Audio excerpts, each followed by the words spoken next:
तो कैसे हैं आप सब। मैं अमन अग्रवाल फिर से एक नया वीडियो आप लोगों के लिए लेके आया हूं जो कि कश्मीर कैसे सैर करें सस्ते और अच्छे तरीके से उस बारे में है। आपके पास कश्मीर जाने के दो रास्ते हैं, या तो आप जहां पर भी हैं वहां से एयरपोर्ट जाएं एंड वहां से फ्लाइट लेके श्रीनगर पहुंचे एंड कश्मीर का अपना दौरा शुरू करें। लेकिन उससे अच्छा भी एक तरीका है जिससे आप कश्मीर जाते समय जो कश्मीर की वादियां हैं उसको एंजॉय करते हुए पूरे रास्ते फैमिली के साथ जा सकते हैं। उसके लिए आपको करना ये होगा कि जम्मू जाएं ट्रेन से या बस से, जैसे भी पॉसिबल है, या बाई रोड जाना चाहते हैं बाई रोड जाएं। जम्मू से आप शेयर टैक्सी लें। वहाँ पर जम्मू में आपको श्रीनगर जाने के लिए शेयर टैक्सी या बस का ऑप्शन मिलेगा। आप शेयर टैक्सी लें, 300 से 350 रुपये पर पैसेंजर में आपको शेयर टैक्सी मिलेगी बनिहाल तक के लिए। आप बनिहाल उतरें, बनिहाल से कश्मीर रेलवे का आनंद लेते हुए श्रीनगर की तरफ जाएं। ये करते हुए आपको पटनी टॉप, जो कि एक बीच में एक सबसे ऊंचा पहाड़ी एरिया इलाका जो हम बोलेंगे वो पड़ता है, उसकी सैर कराते हुए आपको टैक्सी नीचे लेके जाएगी और बनिहाल आपको छोड़ेगी। वहां पर सुबह 6:30 बजे से शाम को 7 बजे तक आपको श्रीनगर के लिए ट्रेन मिल जाएंगी। एंड कश्मीर रेलवे बहुत खूबसूरत है, विजिट करना चाहिए, बिल्कुल उसमें सैर करना चाहिए। मेरे ख्याल में 1 घंटा या सवा घंटा लगता है वहां से श्रीनगर पहुंचने में।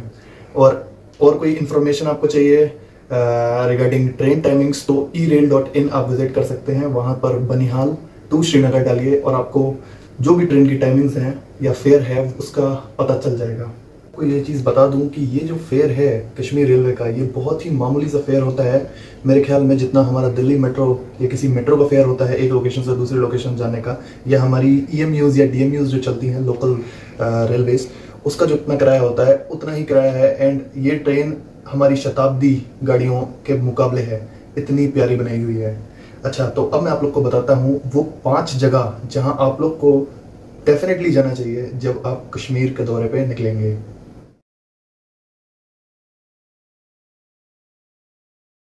श्रीनगर जो कि हमारा पहला स्पॉट है वहां पहुंच चुके हैं। श्रीनगर में आपको घूमने के लिए डल लेक, मुगल गार्डन, निशात बाग, चश्मे शाही, जामिया मस्जिद, शंकराचार्य टेम्पल और 4 चिनार जैसी जगहें मिलेंगी। ये सारी ही जगहें जो हैं ये डल लेक के इर्द गिर्द ही मौजूद हैं। तो सबसे पहले मैं आपको बता दूं कि आपको रहने के लिए डल लेक जाना है। डल लेक में बोट हाउस लेना है। बोट हाउस 1500 से 2000 के बीच में आपको मिल जाएगा। थोड़ा सा बार्गेन करना पड़ेगा आपको उसके लिए, लेकिन 2 BHK सेट रहता है या फिर 3 BHK सेट भी रहता है किसी किसी बोट हाउसेस में, और ये बहुत ही बेहतरीन जगह है श्रीनगर में रहने के लिए। उसके बाद आप खाने की अगर बात करें तो अगर आप नॉनवेज के शौकीन हैं तो कश्मीरी वाजवान, जिसमें रिश्ता, गोश्ताबा, कश्मीरी पुलाव, बिरयानी, सीख कबाब, ये 4 बहुत ही बेहतरीन डिश हैं कश्मीर में। और ये आपको किसी भी रेस्टोरेंट में, जब आप डल लेक के किनारे पे होंगे, किसी भी रेस्टोरेंट में ये 4 डिश मिल जानी चाहिए। जरूर ट्राई करिएगा, बहुत अच्छी होती है। वेज खाने वालों के लिए मैं बोलूंगा कि बहुत सी दुकानें तो नहीं है, बट हाँ एक दुकान जो मुझे बढ़िया लगी थी, वहां पर एक रेस्टोरेंट है नथु स्वीट्स। वहां पर आपको स्वीट हाउस भी है, स्वीट्स भी मिलेंगी, और चाउमीन, बर्गर, इडली, डोसा और जो भी हमारी इंडियन डिशेज हैं सारी डिशेज वहां पर आपको अवेलेबल रहेंगी। अब जो मर्जी हो वो खाइए जाके और खूब घूमिए श्रीनगर में।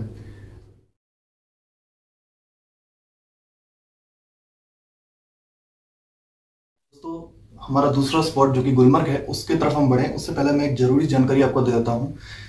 ट्यूलिप गार्डन जो कि श्रीनगर में एक घूमने की जगह है, वो 25 मार्च से 20 अप्रैल के बीच में खुली रहती है, क्योंकि उसी समय ट्यूलिप्स ब्लॉसम करते हैं। तो अगर आप इस दौरान कश्मीर का दौरा कर रहे हो तो आप जरूर विजिट करें ट्यूलिप गार्डन। अब चलते हैं हमारे दूसरे स्पॉट गुलमर्ग की तरफ। गुलमर्ग जाने के लिए अगले दिन, एक दिन आपने श्रीनगर में बिता लिया, अगले दिन सुबह उठें, नाश्ता पानी करें, एक टैक्सी हायर करें जो कि आपको 2000 रुपए में आना जाना कराएगी गुलमर्ग के लिए। गुलमर्ग करीब 53 किलोमीटर दूर है श्रीनगर से, और यहाँ जाने के लिए आपको टैक्सी की ही रिक्वायरमेंट होगी। बड़ा ही खूबसूरत मंजर होता है, बड़ी अच्छी वादियां हैं जिसके थ्रू आपको गुलमर्ग टैक्सी लेके जाएगी। गुलमर्ग पहुंचने के बाद वहां पर आपके पास ऑप्शन है, या तो आप घोड़ा या खच्चर कुछ भी लेके और आगे बढ़ सकते हैं, या फिर आप पैदल ही सैर पर निकल सकते हैं गुलमर्ग के पहाड़ियों की। आगे और ऊपर जाने के लिए गुलमर्ग में केबल कार, जो कि गुलमर्ग गंडोला के नाम से जानी जाती है, उसकी जरूरत पड़ेगी आपको। ये केबल कार या गुलमर्ग गंडोला की बुकिंग आप ऑनलाइन करा लें तो ज्यादा बेहतर है, क्योंकि वहां पर बहुत लंबी लाइनें लगती हैं इसकी बुकिंग के लिए। ये बुकिंग जो एडल्ट का रेट एक मुझे पता है 950 रुपए में दूसरे फेज तक, जो कि सबसे ऊंची मेरे ख्याल में पहाड़ी है गुलमर्ग की, वहां तक लेके जाती है वो केबल कार आपको। और ये अगर आप बुकिंग ऑनलाइन करा के जा रहे हैं तो बड़ा ही इजीली और कम समय में आप गुलमर्ग की सैर कर पाएंगे। ऊपर से मंजर और अच्छा लगता है एक बार आप फेज 2 पे जाएंगे गुलमर्ग के। तो फिर आप यहाँ से वापस आइए, अपनी गाड़ी तक आइए और वापस अपने बोट हाउस जो कि श्रीनगर स्थित है वहां पर जाइए। आपका डे 2 समाप्त हो जाएगा। खाने पीने के लिए जो मैंने आपको जगह बताई है वहां पर जाइए, वो खाना खाइए या फिर आपको जैसे सही लगे वैसे करिए।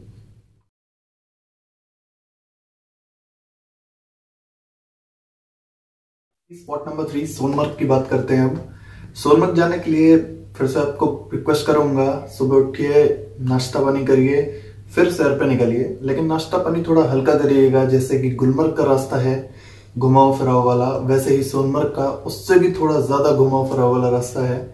सोनमर्ग जाने के लिए आप एक टैक्सी हायर करिए, 3 से 4 हज़ार के बीच में आपका किराया पड़ना चाहिए आने जाने का श्रीनगर से। और वो टैक्सी आपको बहुत ही बेहतरीन वादियां और रास्ते के थ्रू सोनमर्ग की तरफ लेके जाएगा। और सोनमर्ग के कुछ ही किलोमीटर बाद बालटाल एरिया पड़ता है जहां से बाबा अमरनाथ की भी यात्रा जाती है। तो अब हम बात करते हैं सोनमर्ग की। सोनमर्ग एक बार आप पहुंच जाएं, वहां पर आपको नीचे राइड्स हायर करनी पड़ेंगी जो कि घोड़ा या खच्चर की होगी। वो राइड्स हायर करने से पहले आपको कुछ इक्विपमेंट्स लेने होंगे, जैसे कि बूट्स स्नो में चलने के लिए और जैकेट्स, ग्लव्स वगैरह वगैरह। एक बार आप घोड़े के थ्रू सोनमर्ग की यात्रा पर निकल जाएंगे, आपको बीच में एक रिवर बहती हुई दिखाई पड़ेगी। ये रिवर वही है जो कि अगर आपको याद हो बजरंगी भाईजान मूवी, उसमें जो एलओसी दिखाया था एंड में इंडिया और पाकिस्तान का, वो इस रिवर के थ्रू ही डिवाइड किया गया था। तो अगर आप चाहें तो फिर से एक बार बजरंगी भाईजान देखें और उसमें एंड का सीन देखें और उस प्लेस को कंपेयर करें जहां आप गए हैं, तो आपको बहुत सी सिमिलरिटी दिखाई पड़ेगी, क्योंकि वो जगह वही है। वहां पर आपको ग्लेशियर देखने को मिलेगा, स्नो स्केटिंग और वगैरह वगैरह। अगर आप स्नो के एडवेंचर्स में इंटरेस्टेड हैं तो वहां पर आपको बहुत से ऐसे एडवेंचर्स मिलेंगे, क्योंकि वहां पर ग्लेशियर होगा और यकीनन आपको बहुत मजा आने वाला है। अब आप घूमिए फिरिए, वहां से वापस आइए, बाहर ही आपको रेस्टोरेंट मिलेंगे खाने के लिए, खाना खाइए, अपनी टैक्सी लीजिए और वापस श्रीनगर के लिए अपने बोट हाउस के लिए या अपने होटल के लिए रवाना हो जाइए। डे 3 हमारा यहाँ पर खत्म हो जाएगा।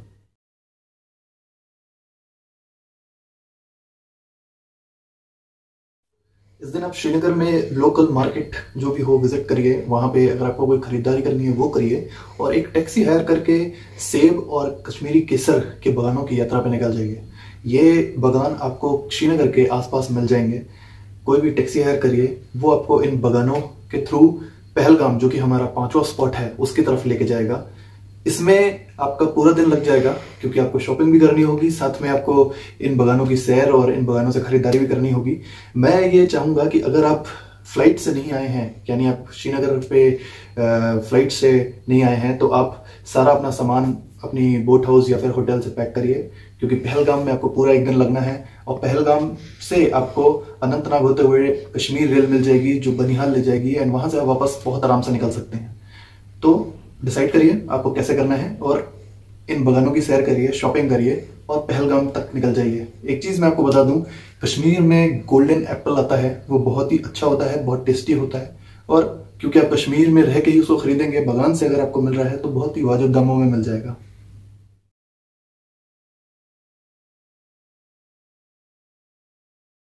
डे 5 नहीं बोलूंगा, डे 4 ही बोलूंगा, क्योंकि जो हमारा 5वां स्पॉट है पहलगाम, वहां डे 4 ही शाम को 5 बजे तक पहुंच जाएंगे। अगर आप श्रीनगर से सुबह 7-8 बजे तक निकलते हैं, शॉपिंग शुरू करते हैं, हालांकि इतनी जल्दी मार्केट तो नहीं खुले होंगे, बट आप घूमते फिरते हैं, उसके बाद थोड़ा 10-11 बजे तक शॉपिंग शुरू करते हैं, उसके बाद आप टैक्सी हायर करते हैं 1-2 बजे तक, तो आपको सेब और केसर के बागान से लेता हुआ 4 घंटे के अंदर पहलगाम, जो कि करीब 93 किलोमीटर दूर है श्रीनगर से, वहां पर आपको टैक्सी लेके आ जाएगी। मैं रिकमेंड करूंगा कि आप लोग 5-6 बजे तक शाम को पहलगाम जरूर पहुंच जाएं, क्योंकि पहलगाम में आपको पहलगाम क्लब मिलेगा, जो आपके लिए, अगर आपके साथ बच्चे हैं उनके लिए, या अगर आप कपल भी हैं तो आप लोगों के लिए काफ़ी अच्छा है। क्लब में जाइए, वहाँ पर आपको बॉलिंग, टेबल टेनिस और पूल जैसे, बिलियर्ड्स जैसे गेम मिलेंगे। बड़ा अच्छा क्लब बनाया हुआ है, वहाँ पर बैठने के लिए भी बढ़िया है और पिक्चरस्क है। वहाँ से लोकेशन बहुत खूबसूरत लगती है, पहलगाम बहुत सुंदर लगता है। लेकिन हाँ, उससे पहले रिवर बैंक पे एक होटल लेना मत भूलें जो आपको पसंद आए। रेट 1500-1000 में मिल जाना चाहिए एक दिन के लिए। बार्गेन के ऊपर है, आप कितना अच्छा बार्गेन कर लेते हैं। होटल लीजिए, क्लब विजिट करिए, खाना लोकल खाइए, बहुत ही बढ़िया दुकानें हैं वहाँ पर खाने की। स्ट्रीट साइड्स पे आपको कॉफी वेंडिंग मशीन वाले और मैगी या फिर स्नैक्स फूड तो ऐसे ही मिलता रहेगा पूरी स्ट्रीट पे पहलगाम की। और खाने के भी बहुत अच्छे रेस्टोरेंट्स हैं। खाना खाइए, होटल में अपने वापस आइए। अगले दिन डे 5 की बात करते हैं। डे 5 में आपको सुबह निकलना है लोकल मार्केट से। अगर आप वहां की शॉपिंग करना चाहें, बार्गेन 50% तक आप कर सकते हैं। वो आपके ऊपर है कि आप कितना अच्छा बार्गेनर हैं। अब वहां पर आपको घोड़ा हायर करना है और मिनी स्विट्जरलैंड, जो कि पहलगाम में एक जगह बोली जाती है, क्योंकि उसका जो लुक आता है, जो उसके पेड़ों का लुक आता है, वो स्विट्जरलैंड की जो एक पिक्चर आपने देखी हो वैसे ही आता है।